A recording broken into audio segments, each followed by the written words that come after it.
Би танаас нэг юм хэлье.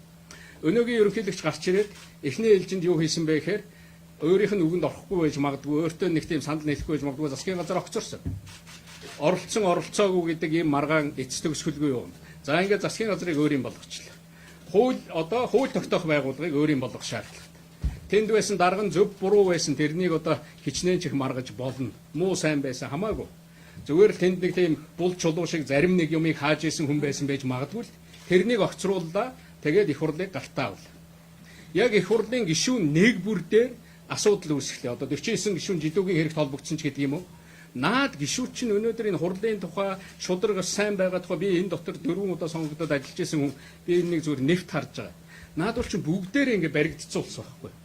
Тэгээд дараачийн сонгуульд хэн нэр дэвшгүй гэдгийг өнөөдөр байгаа тэр үндэсний аюулгүй байдлын зөвлөлд байгаа 3 хүн шийднэ гэдгийг харуулж байгаа. Тэр хууль оруулж байгаа нь бол энэ гуравт батлагдахгүй бас нэг асуудал биш.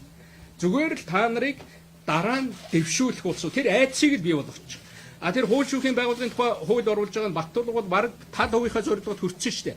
Тэр хууль шүүхийн байгууллагын хүмүүсийн зүрхэнд айдас суулгах байгаа байхгүй. Дуртай өдрөө би хууль оруулаад тэгээд та нарыг одоо татнаа. Дургу байгаа шүүгчтэй хөөж явуулна, өөрийнхөө хүнийг томилноо л гэж. Ерөөсөө тийм л юмыг л бий болгож байгаа шүү дээ. Өөр юу ч байхгүй.